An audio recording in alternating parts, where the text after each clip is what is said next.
Cien años de soledad, de Gabriel García Márquez. Capítulo 1. Muchos años después, frente al pelotón de fusilamiento, el coronel Aureliano Buendía había de recordar aquella tarde remota en que su padre lo llevó a conocer el hielo. Macondo era entonces una aldea de 20 casas de barro y caña brava construidas a la orilla de un río, de aguas diáfanas que se precipitaban por un lecho de piedras pulidas, blancas y enormes como huevos prehistóricos. El mundo era tan reciente que muchas cosas carecían de nombre, y para mencionarlas había que señalarlas con el dedo. Todos los años, por el mes de marzo, una familia de gitanos desarrapados plantaba su carpa cerca de la aldea y con un grande alboroto de pitos y timbales daban a conocer los nuevos inventos. Primero llevaron el imán, un gitano corpulento de barba montaraz y manos de gorrión, que se presentó con el nombre de Melquiades, hizo una truculenta demostración pública de lo que él mismo llamaba la octava maravilla de los sabios alquimistas de Macedonia. Fue de casa en casa arrastrando 2 lingotes metálicos, y todo el mundo se espantó al ver que los calderos, las pailas, las tenazas y los anafes se caían de su sitio, y las maderas crujían por la desesperación de los clavos y los tornillos tratando de desenclavarse, y aun los objetos perdidos desde hacía mucho tiempo aparecían por donde más se les había buscado, y se arrastraban en desbandada turbulenta detrás de los fierros mágicos de Melquiades. «Las cosas tienen vida propia», pregonaba el gitano con áspero acento. «Todo es cuestión de despertarles el ánima». José Arcadio Buendía, cuya desaforada imaginación iba siempre más lejos que el ingenio de la naturaleza y aún más allá del milagro y la magia, pensó que era posible servirse de aquella invención inútil para desentrañar el oro de la tierra. Melquiades, que era un hombre honrado, le previno: «Para eso no sirve». Pero José Arcadio Buendía no creía en aquel tiempo en la honradez de los gitanos, así que cambió su mulo y una partida de chivos por los 2 lingotes imantados. Úrsula Iguarán, su mujer, que contaba con aquellos animales para ensanchar el desmedrado patrimonio doméstico, no consiguió disuadirlo. «Muy pronto ha de sobrarnos oro para empedrar la casa», replicó su marido. Durante varios meses se empeñó en demostrar el acierto de sus conjeturas. Exploró palmo a palmo la región, inclusive el fondo del río, arrastrando los 2 lingotes de hierro y recitando en voz alta el conjuro de Melquiades. Lo único que logró desenterrar fue una armadura del siglo XV con todas sus partes soldadas por un cascote de óxido, cuyo interior tenía la resonancia hueca de un enorme calabazo lleno de piedras. Cuando José Arcadio Buendía y los 4 hombres de su expedición lograron desarticular la armadura, encontraron dentro un esqueleto calcificado que llevaba colgado en el cuello un relicario de cobre con un rizo de mujer. En marzo volvieron los gitanos. Esta vez llevaban un catalejo y una lupa del tamaño de un tambor, que exhibieron como el último descubrimiento de los judíos de Ámsterdam. Sentaron una gitana en un extremo de la aldea e instalaron el catalejo a la entrada de la carpa. Mediante el pago de 5 reales, la gente se asomaba al catalejo y veía a la gitana al alcance de su mano. «La ciencia ha eliminado las distancias», pregonaba Melquiades. «Dentro de poco, el hombre podrá ver lo que ocurre en cualquier lugar de la tierra sin moverse de su casa». Un mediodía ardiente hicieron una asombrosa demostración con la lupa gigantesca. Pusieron un montón de hierba seca en mitad de la calle y le prendieron fuego mediante la concentración de los rayos solares. José Arcadio Buendía, que aún no acababa de consolarse por el fracaso de sus imanes, concibió la idea de utilizar aquel invento como un arma de guerra. Melquiades, otra vez, trató de disuadirlo, pero terminó por aceptar los 2 lingotes imantados y 3 piezas de dinero colonial a cambio de la lupa. Úrsula lloró de consternación. Aquel dinero formaba parte de un cofre de monedas de oro que su padre había acumulado en toda una vida de privaciones y que ella había enterrado debajo de la cama en espera de una buena ocasión para invertirlas. José Arcadio Buendía no trató siquiera de consolarla. Entregado por entero a sus experimentos tácticos con la abnegación de un científico y aun a riesgo de su propia vida. Tratando de demostrar los efectos de la lupa en la tropa enemiga, se expuso él mismo a la concentración de los rayos solares y sufrió quemaduras que se convirtieron en úlceras y tardaron mucho tiempo en sanar. Ante las protestas de su mujer, alarmada por tan peligrosa inventiva, estuvo a punto de incendiar la casa. Pasaba largas horas en su cuarto, haciendo cálculos sobre las posibilidades estratégicas de su arma novedosa, hasta que logró componer un manual de una asombrosa claridad didáctica y un poder de convicción irresistible. Lo envió a las autoridades acompañado de numerosos testimonios sobre sus experiencias y de varios pliegos de dibujos explicativos, al cuidado de un mensajero que atravesó la sierra, se extravió en pantanos desmesurados, remontó ríos tormentosos y estuvo a punto de perecer bajo el azote de las fieras, la desesperación y la peste, antes de conseguir una ruta de enlace con las mulas del correo. A pesar de que el viaje a la capital era en aquel tiempo poco menos que imposible, José Arcadio Buendía prometía intentarlo tan pronto como se lo ordenara el gobierno, con el fin de hacer demostraciones prácticas de su invento ante los poderes militares y adiestrarlos personalmente en las complicadas artes de la guerra solar. Durante varios años esperó la respuesta. Por último, cansado de esperar, se lamentó ante Melquiades del fracaso de su iniciativa, y el gitano dio entonces una prueba convincente de honradez. Le devolvió los doblones a cambio de la lupa y le dejó además unos mapas portugueses y varios instrumentos de navegación. De su puño y letra escribió una apretada síntesis de los estudios del monje Hermann, que dejó a su disposición para que pudiera servirse del astrolabio, la brújula y el sextante.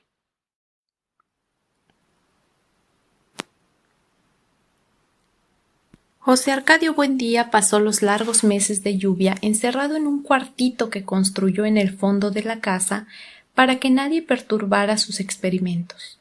Habiendo abandonado por completo las obligaciones domésticas, permaneció noches enteras en el patio vigilando el curso de los astros, y estuvo a punto de contraer una insolación por tratar de establecer un método exacto para encontrar el mediodía. Cuando se hizo experto en el uso y manejo de sus instrumentos, tuvo una noción del espacio que le permitió navegar por mares incógnitos, visitar territorios deshabitados y trabar relación con seres espléndidos, sin necesidad de abandonar su gabinete. Fue esa la época en que adquirió el hábito de hablar a solas, paseándose por la casa sin hacer caso de nadie, mientras Úrsula y los niños se partían el espinazo en la huerta cuidando el plátano y la malanga, la yuca y el ñame, la auyama y la berenjena. De pronto, sin ningún anuncio, su actividad febril se interrumpió y fue sustituida por una especie de fascinación. Estuvo varios días como hechizado, repitiéndose a sí mismo en voz baja un sartal de asombrosas conjeturas, sin dar crédito a su propio entendimiento. Por fin, un martes de diciembre, a la hora del almuerzo, soltó de un golpe toda la carga de su tormento. Los niños habían de recordar por el resto de su vida la augusta solemnidad con que su padre se sentó a la cabecera de la mesa, temblando de fiebre, devastado por la prolongada vigilia y por el encono de su imaginación, y les reveló su descubrimiento. La tierra es redonda como una naranja. Úrsula perdió la paciencia. «Si has de volverte loco, vuélvete tú solo», gritó. «Pero no trates de inculcar a los niños tus ideas de gitano». José Arcadio Buendía, impasible, no se dejó amedrentar por la desesperación de su mujer, que en un rapto de cólera le destrozó el astrolabio contra el suelo. Construyó otro, reunió en el cuartito a los hombres del pueblo y les demostró, con teorías que para todos resultaban incomprensibles, la posibilidad de regresar al punto de partida navegando siempre hacia el oriente. Toda la aldea estaba convencida de que José Arcadio Buendía había perdido el juicio, cuando llegó Melquiades a poner las cosas en su punto. Exaltó en público la inteligencia de aquel hombre que por pura especulación astronómica había construido una teoría ya comprobada en la práctica, aunque desconocida hasta entonces en Macondo, y como una prueba de su admiración, le hizo un regalo que había de ejercer una influencia terminante en el futuro de la aldea: un laboratorio de alquimia. Para ese entonces, Melquiades había envejecido con una rapidez asombrosa. En sus primeros viajes parecía tener la misma edad de José Arcadio Buendía, pero mientras éste conservaba su fuerza descomunal que le permitía derribar un caballo agarrándolo por las orejas, el gitano parecía estragado por una dolencia tenaz. Era en realidad el resultado de múltiples y raras enfermedades.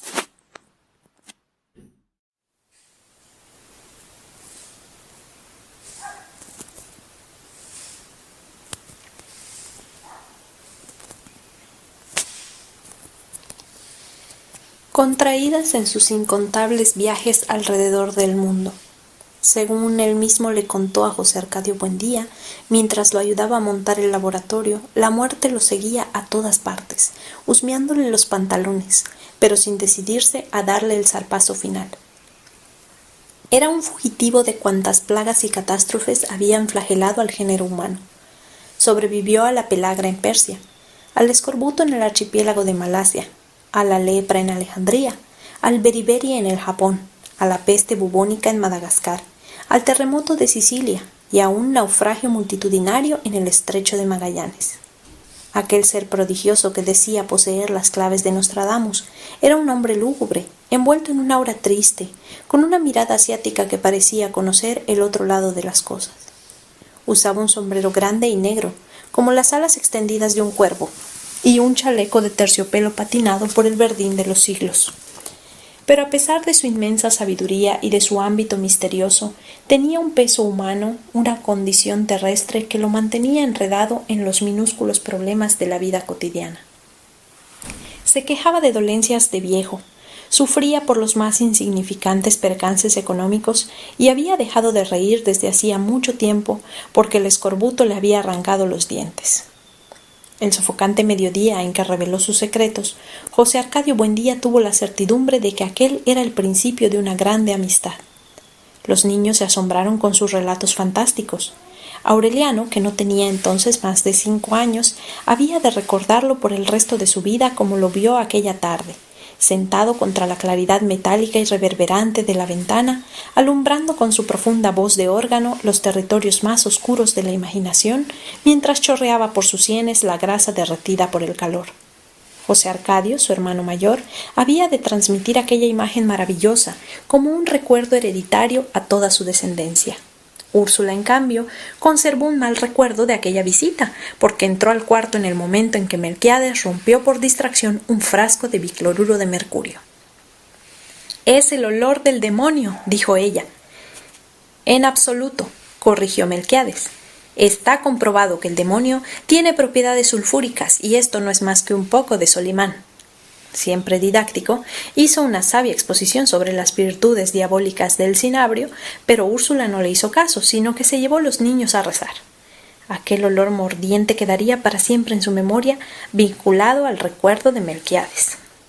El rudimentario laboratorio, sin contar una profusión de cazuelas, embudos, retortas, filtros y coladores, estaba compuesto por un atanor primitivo, una probeta de cristal de cuello largo y angosto, imitación del huevo filosófico, y un destilador construido por los propios gitanos según las descripciones modernas del alambique de 3 brazos de María la Judía. Además de estas cosas, Melquiades dejó muestras de los 7 metales correspondientes a los 7 planetas, las fórmulas de Moisés y Zósimo para el doblado del oro, y una serie de apuntes y dibujos sobre los procesos del Gran Magisterio, que permitían a quien supiera interpretarlos intentar la fabricación de la piedra filosofal. Seducido por la simplicidad de las fórmulas para doblar el oro, José Arcadio Buendía cortejó a Úrsula durante varias semanas para que le permitiera desenterrar sus monedas coloniales y aumentarlas tantas veces como era posible subdividir el azogue. Úrsula cedió, como ocurría siempre, ante la inquebrantable obstinación de su marido. Entonces, José Arcadio Buendía echó 30 doblones en una cazuela y los fundió con raspadura de cobre, oro pimente, azufre y plomo. puso a hervir todo a fuego vivo en un caldero de aceite de ricino hasta obtener un jarabe espeso y pestilente, más parecido al caramelo vulgar que al oro magnífico. En azarosos y desesperados procesos de destilación, fundida con los 7 metales planetarios, trabajada con el mercurio hermético y el vitriolo de Chipre, y vuelta a cocer en manteca de cerdo a falta de aceite de rábano, la preciosa herencia de Úrsula quedó reducida a un chicharrón carbonizado que no pudo ser desprendido del fondo del caldero. Cuando volvieron los gitanos, Úrsula había predispuesto contra ellos a toda la población. Pero la curiosidad pudo más que el temor, porque aquella vez los gitanos recorrieron la aldea haciendo un ruido ensordecedor con toda clase de instrumentos músicos, mientras el pregonero anunciaba la exhibición del más fabuloso hallazgo de los naciancenos. De modo que todo el mundo se fue a la carpa y mediante el pago de 1 centavo vieron un Melquiades juvenil, repuesto, desarrugado, con una dentadura nueva y radiante. Quienes recordaban sus encías destruidas por el escorbuto, sus mejillas flácidas y sus labios marchitos, se estremecieron de pavor ante aquella prueba terminante de los poderes sobrenaturales del gitano. El pavor se convirtió en pánico cuando Melquiades se sacó los dientes intactos engastados en las encías y se los mostró al público por un instante fugaz en que volvió a ser el mismo hombre decrépito de los años anteriores, y se los puso otra vez y sonrió de nuevo con un dominio pleno de su juventud restaurada. Hasta el propio José Arcadio Buendía consideró que los conocimientos de Melquiades habían llegado a extremos intolerables, pero experimentó un saludable alborozo cuando el gitano le explicó a solas el mecanismo de su dentadura postiza. Aquello le pareció a la vez tan sencillo y prodigioso que de la noche a la mañana perdió todo interés en las investigaciones de alquimia.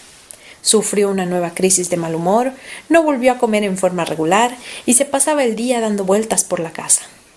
En el mundo están ocurriendo cosas increíbles, le decía a Úrsula. Ahí mismo, al otro lado del río, hay toda clase de aparatos mágicos, mientras nosotros seguimos viviendo como los burros. Quienes lo conocían desde los tiempos de la fundación de Macondo se asombraban de cuánto había cambiado bajo la influencia de Melquiades. Al principio, José Arcadio Buendía era una especie de patriarca juvenil, que daba instrucciones para la siembra y consejos para la crianza de niños y animales, y colaboraba con todos, aun en el trabajo físico, para la buena marcha de la comunidad. Puesto que su casa fue desde el primer momento la mejor de la aldea, las otras fueron arregladas a su imagen y semejanza. Tenía una salita amplia y bien iluminada, un comedor en forma de terraza con flores de colores alegres, 2 dormitorios, un patio con un castaño gigantesco, un huerto bien plantado y un corral donde vivían en comunidad pacífica los chivos, los cerdos y las gallinas. Los únicos animales prohibidos no solo en la casa sino en todo el poblado eran los gallos de pelea. La laboriosidad de Úrsula andaba a la par con la de su marido, activa, menuda, severa, aquella mujer de nervios inquebrantables a quien en ningún momento de su vida se la oyó cantar, parecía estar en todas partes desde el amanecer hasta muy entrada la noche, siempre perseguida por el suave susurro de sus pollerines de holán. Gracias a ella, los pisos de tierra golpeada, los muros de barro sin encalar, los rústicos muebles de madera construidos por ellos mismos estaban siempre limpios, y los viejos arcones donde se guardaba la ropa exhalaban un tibio olor de albahaca. José Arcadio Buendía, que era el hombre más emprendedor que se vería jamás en la aldea, había dispuesto de tal modo la posición de las casas que desde todas ellas podía llegarse al río y abastecerse de agua con igual esfuerzo, y trazó las calles con tan buen sentido que ninguna casa recibía más sol que otra a la hora del calor. En pocos años, Macondo fue una aldea más ordenada y laboriosa que cualquiera de las conocidas hasta entonces por sus 300 habitantes. Era en verdad una aldea feliz, donde nadie era mayor de 30 años y donde nadie había muerto. Desde los tiempos de la fundación, José Arcadio Buendía construyó trampas y jaulas. En poco tiempo llenó de turpiales, canarios, azulejos y petirrojos no solo la propia casa, sino todas las de la aldea. El concierto de tantos pájaros distintos llegó a ser tan aturdidor que Úrsula se tapó los oídos con cera de abejas para no perder el sentido de la realidad. La primera vez que llegó la tribu de Melquiades vendiendo bolas de vidrio para el dolor de cabeza, todo el mundo se sorprendió de que hubieran podido encontrar aquella aldea perdida en el sopor de la ciénaga, y los gitanos confesaron que se habían orientado por el canto de los pájaros. Aquel espíritu de iniciativa social desapareció en poco tiempo, arrastrado por la fiebre de los imanes, los cálculos astronómicos, los sueños de transmutación y las ansias de conocer las maravillas del mundo. De emprendedor y limpio, José Arcadio Buendía se convirtió en un hombre de aspecto holgazán, descuidado en el vestir, con una barba salvaje que Úrsula lograba cuadrar a duras penas con un cuchillo de cocina. No faltó quien lo considerara víctima de algún extraño sortilegio, pero hasta los más convencidos de su locura abandonaron trabajo y familias para seguirlo, cuando se echó al hombro sus herramientas de desmontar y pidió el concurso de todos para abrir una trocha que pusiera a Macondo en contacto con los grandes inventos.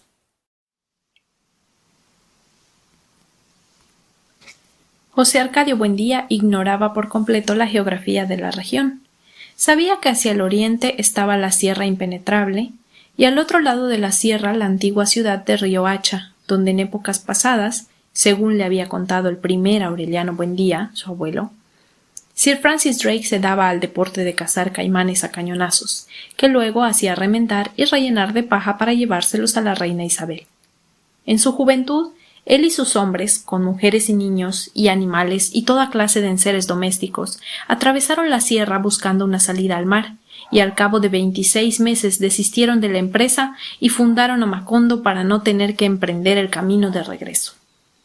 Era, pues, una ruta que no le interesaba, porque sólo podía conducirlo al pasado. Al sur estaban los pantanos, cubiertos de una eterna nata vegetal, y el vasto universo de la Ciénaga Grande que, según testimonio de los gitanos, carecía de límites.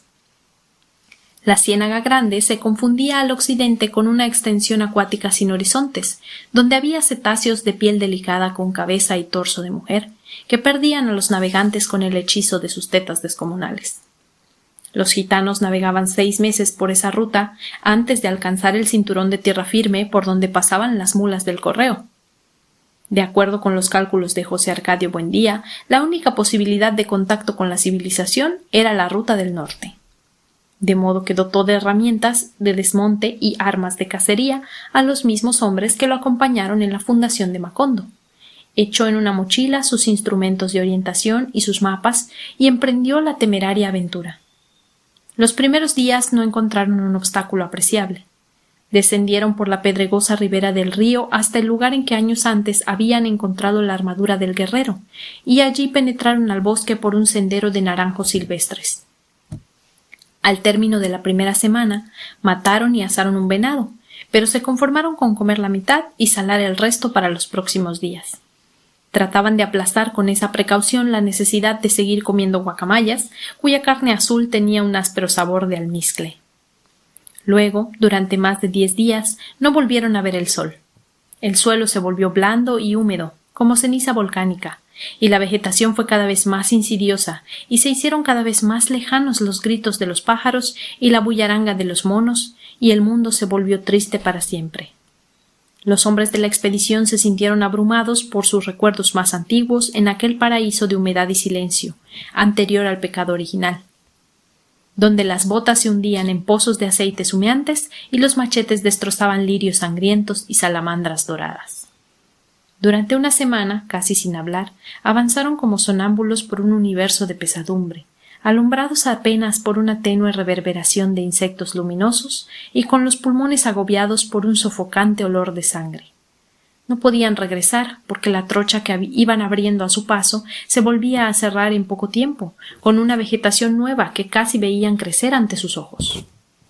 No importa, decía José Arcadio Buendía, lo esencial es no perder la orientación. Siempre pendiente de la brújula, siguió guiando a sus hombres hacia el norte invisible, hasta que lograron salir de la región encantada.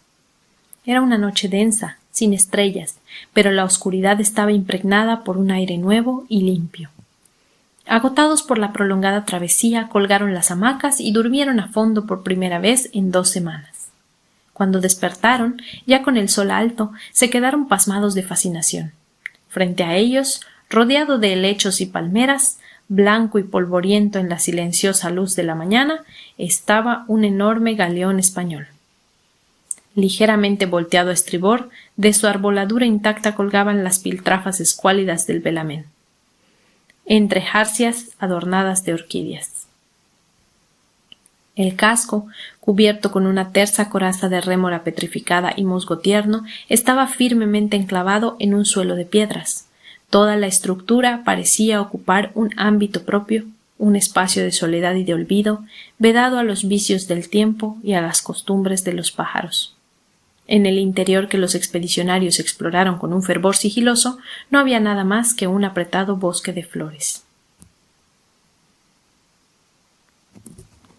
El hallazgo del galeón, indicio de la proximidad del mar, quebrantó el ímpetu de José Arcadio Buendía. Consideraba como una burla de su travieso destino haber buscado el mar sin encontrarlo, al precio de sacrificios y penalidades sin cuento, y haberlo encontrado entonces sin buscarlo, atravesado en su camino como un obstáculo insalvable. Muchos años después, el coronel Aureliano Buendía volvió a atravesar la región cuando era ya una ruta regular del correo, y lo único que encontró de la nave fue el costillar carbonizado en medio de un campo de amapolas. Solo entonces, convencido de que aquella historia no había sido un engendro de la imaginación de su padre, se preguntó cómo había podido el galeón adentrarse hasta ese punto en tierra firme. Pero José Arcadio Buendía no se planteó esa inquietud cuando encontró el mar, al cabo de otros 4 días de viaje, a 12 kilómetros de distancia del galeón. Sus sueños terminaban frente a ese mar color de ceniza, espumoso y sucio, que no merecía los riesgos y sacrificios de su aventura. Macondo está rodeado de agua por todas partes, gritó. La idea de un Macondo peninsular prevaleció durante mucho tiempo, inspirada en el mapa arbitrario que dibujó José Arcadio Buendía al regreso de su expedición. Lo trazó con rabia, exagerando de mala fe las dificultades de comunicación como para castigarse a sí mismo por la absoluta falta de sentido con que eligió el lugar. Nunca llegaremos a ninguna parte, se lamentaba ante Úrsula. Aquí nos hemos de pudrir en vida sin recibir los beneficios de la ciencia. Esa certidumbre, rumiada varios meses en el cuartito del laboratorio, lo llevó a concebir el proyecto de trasladar a Macondo a un lugar más propicio. Pero esta vez Úrsula se anticipó a sus designios febriles. En una secreta e implacable labor de hormiguita, predispuso a las mujeres de la aldea contra la veleidad de sus hombres que ya empezaban a prepararse para la mudanza. José Arcadio Buendía no supo en qué momento, ni en virtud de qué fuerzas adversas, sus planes se fueron enredando en una maraña de pretextos, contratiempos y evasivas hasta convertirse en pura y simple ilusión. Úrsula lo observó con una atención inocente y hasta sintió por él un poco de piedad. La mañana en que lo encontró en el cuartito del fondo comentando entre dientes sus sueños de mudanza, mientras colocaba en sus cajas originales las piezas del laboratorio. Lo dejó terminar. Lo dejó clavar las cajas y poner sus iniciales encima con un hisopo entintado, sin hacerle ningún reproche, pero sabiendo, ya que él sabía, porque se lo oyó decir en sus sordos monólogos, que los hombres del pueblo no lo secundarían en su empresa. Solo cuando empezó a desmontar la puerta del cuartito, Úrsula se atrevió a preguntarle por qué lo hacía, y él le contestó con una cierta amargura. Puesto que nadie quiere irse, nos iremos solos. Úrsula no se alteró. No nos iremos, dijo. Aquí nos quedamos, porque aquí hemos tenido un hijo. Todavía no tenemos un muerto, dijo él. Uno no es de ninguna parte mientras no tenga un muerto bajo la tierra. Úrsula replicó con una suave firmeza. Si es necesario que yo me muera para que se queden aquí, me muero. José Arcadio Buendía no creyó que fuera tan rígida la voluntad de su mujer. Trató de seducirla con el hechizo de su fantasía, con la promesa de un mundo prodigioso donde bastaba con echar unos líquidos mágicos en la tierra para que las plantas dieran frutos a voluntad del hombre, y donde se vendían a precio de baratillo toda clase de aparatos para el dolor. Pero Úrsula fue insensible a su clarividencia. En vez de andar pensando en tus alocadas novelerías, debes ocuparte de tus hijos, replicó. Míralos cómo están, abandonados a la buena de Dios igual que los burros. José Arcadio Buendía tomó al pie de la letra las palabras de su mujer. Miró a través de la ventana y vio a los 2 niños descalzos en la huerta soleada y tuvo la impresión de que sólo en aquel instante habían empezado a existir. Concebidos por el conjuro de Úrsula. Algo ocurrió entonces en su interior, algo misterioso y definitivo que lo desarraigó de su tiempo actual y lo llevó a la deriva por una región inexplorada de los recuerdos. Mientras Úrsula seguía barriendo la casa que ahora estaba segura de no abandonar en el resto de su vida, él permaneció contemplando a los niños con mirada absorta, hasta que los ojos se le humedecieron y se los secó con el dorso de la mano, y exhaló un hondo suspiro de resignación. «Bueno», dijo, «diles que vengan a ayudarme a sacar las cosas de los cajones». José Arcadio, el mayor de los niños, había cumplido 14 años. Tenía la cabeza cuadrada, el pelo hirsuto y el carácter voluntarioso de su padre. Aunque llevaba el mismo impulso de crecimiento y fortaleza física, ya desde entonces era evidente que carecía de imaginación. Fue concebido y dado a luz durante la penosa travesía de la sierra, antes de la fundación de Macondo, y sus padres dieron gracias al cielo al comprobar que no tenía ningún órgano de animal. Aureliano, el primer ser humano que nació en Macondo, iba a cumplir 6 años en marzo. Era silencioso y retraído. Había llorado en el vientre de su madre y nació con los ojos abiertos. Mientras le cortaban el ombligo movía la cabeza de un lado a otro reconociendo las cosas del cuarto y examinaba el rostro de la gente con una curiosidad sin asombro. Luego, indiferente a quienes se acercaban a conocerlo, mantuvo la atención concentrada en el techo de palma, que parecía a punto de derrumbarse bajo la tremenda presión de la lluvia. Úrsula no volvió a acordarse de la intensidad de esa mirada hasta un día en que el pequeño Aureliano, a la edad de 3 años, entró a la cocina en el momento en que ella retiraba del fogón y ponía en la mesa una olla de caldo hirviendo. El niño, perplejo en la puerta, dijo: «Se va a caer». La olla estaba bien puesta en el centro de la mesa, pero tan pronto como el niño hizo el anuncio, inició un movimiento irrevocable hacia el borde como impulsada por un dinamismo interior y se despedazó en el suelo. Úrsula, alarmada, le contó el episodio a su marido, pero éste lo interpretó como un fenómeno natural. Así fue siempre, ajeno a la existencia de sus hijos, en parte porque consideraba la infancia como un período de insuficiencia mental, y en parte porque siempre estaba demasiado absorto en sus propias especulaciones quiméricas. Pero desde la tarde en que llamó a los niños para que lo ayudaran a desempacar las cosas del laboratorio, les dedicó sus horas mejores.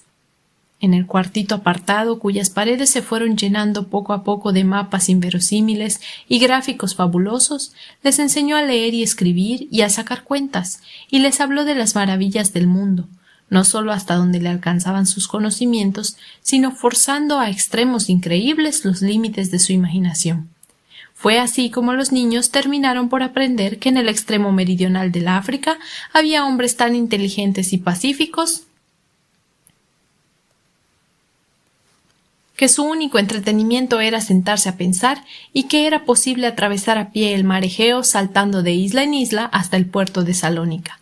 Aquellas alucinantes sesiones quedaron de tal modo impresas en la memoria de los niños que muchos años más tarde, un segundo antes de que el oficial de los ejércitos regulares diera la orden de fuego al pelotón de fusilamiento, el coronel Aureliano Buendía volvió a vivir la tibia tarde de marzo en que su padre interrumpió la lección de física y se quedó fascinado, con la mano en el aire y los ojos inmóviles, oyendo a la distancia los pífanos y tambores y sonajas de los gitanos que una vez más llegaban a la aldea, pregonando el último y asombroso descubrimiento de los sabios de Memphis.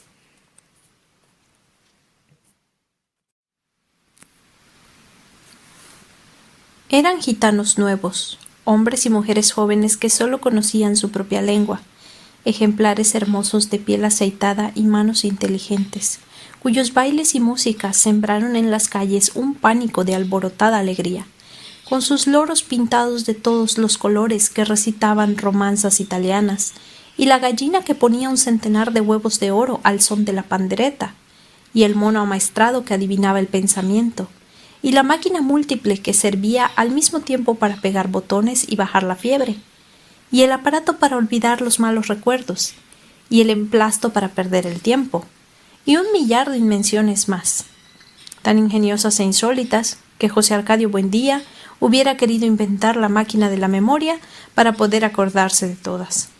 En un instante transformaron la aldea. Los habitantes de Macondo se encontraron de pronto perdidos en sus propias calles, aturdidos por la feria multitudinaria. Llevando un niño de cada mano para no perderlos en el tumulto, tropezando con saltimbanquis de dientes acorazados de oro y malabaristas de 6 brazos, sofocado por el confuso aliento de estiércol y sándalo que exhalaba la muchedumbre, José Arcadio Buendía andaba como un loco buscando a Melquiades por todas partes, para que le revelara los infinitos secretos de aquella pesadilla fabulosa. Se dirigió a varios gitanos que no entendieron su lengua. Por último llegó hasta el lugar donde Melquiades solía plantar su tienda, y encontró un armenio taciturno que anunciaba en castellano un jarabe para hacerse invisible. Se había tomado de un golpe una copa de la sustancia ambarina, cuando José Arcadio Buendía se abrió paso a empujones por entre el grupo absorto que presenciaba el espectáculo y alcanzó a hacer la pregunta. El gitano lo envolvió en el clima atónito de su mirada, antes de convertirse en un charco de alquitrán pestilente y humeante sobre el cual quedó flotando la resonancia de su respuesta. Melquiades murió. Aturdido por la noticia, José Arcadio Buendía permaneció inmóvil, tratando de sobreponerse a la aflicción, hasta que el grupo se dispersó reclamado por otros artificios y el charco del armenio taciturno se evaporó por completo.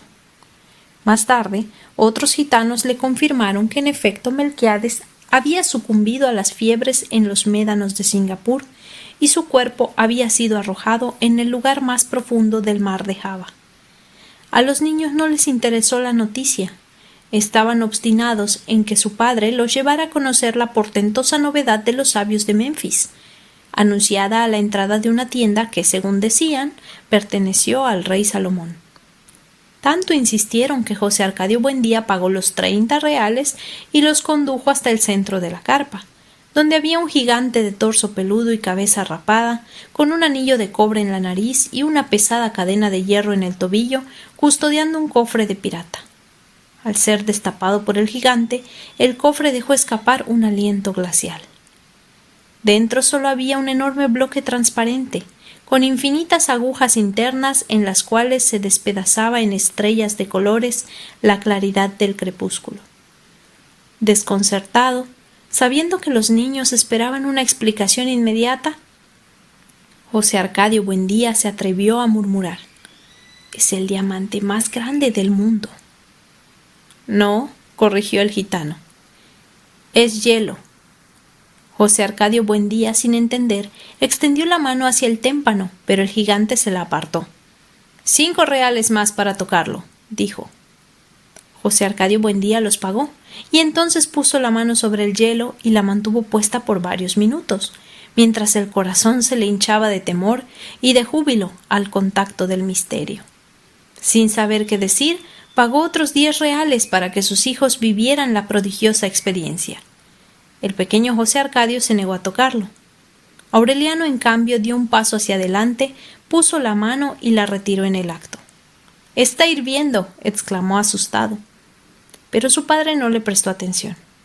Embriagado por la evidencia del prodigio, en aquel momento se olvidó de la frustración de sus empresas delirantes y del cuerpo de Melquiades abandonado al apetito de los calamares.